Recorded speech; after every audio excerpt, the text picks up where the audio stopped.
wa muntu ahantu uri basurandukira ishugwe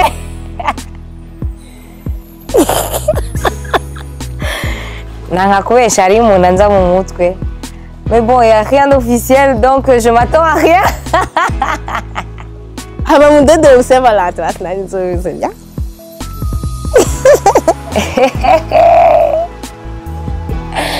Why not? Nta numwe atamufise n'utamufise quelque part hari ahantu yibitse, donc là je pense que ari ahantu nanje ari quoi. Oui.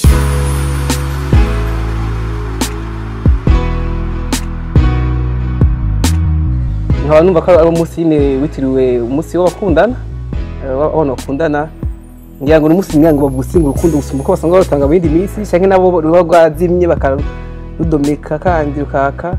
J'ai un mois Saint Valentin pour moi, c'est une date. Il y a une journée internationale de l'amour.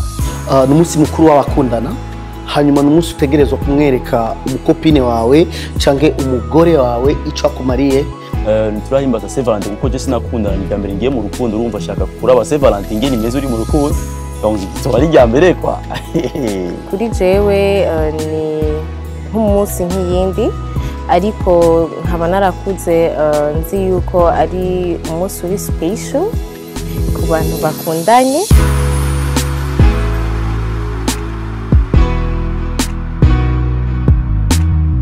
En tout cas uko manda bibona ku isi yose n'abakobwa abakobwa ku isi Valentin mengo ni urubanza rukomeye cyane bwato bw'abahungu tuba turimza OK bw'abakobwa yishiri ifite quoi tu fais quoi comme cadeau reka oui baba bashushe vyatari mengo wagwaye nuze ya corona. Je ntaratahura ikintu n'ukuntu les femmes turakunda Saint Valentin mwa kenshi dukunda ko baduha.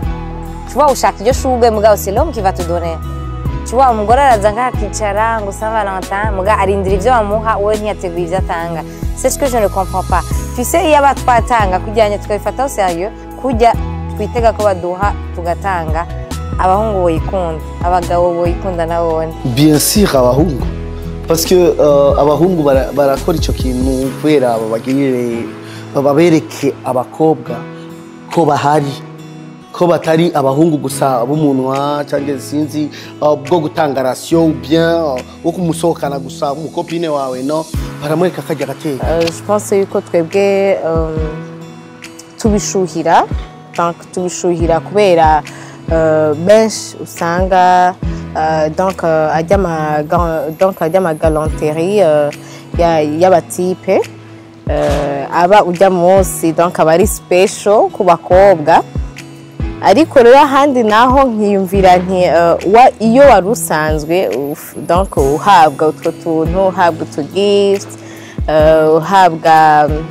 ayo majambo meza uwo munsi wa Saint Valentin iyo wari usanzwe bironka n'indi minsi isanzwe je pense yuko ntibiba bishasha donc ahubwo na mata ameze neza cyane donc là je pense abakobwa babikunda kuko babaha amagifti ari busisima nka birthday tuntu tugize amashugwe umunsi gema ko kudekishwa kwa bakobwa babikunda kandi mva n'abamama.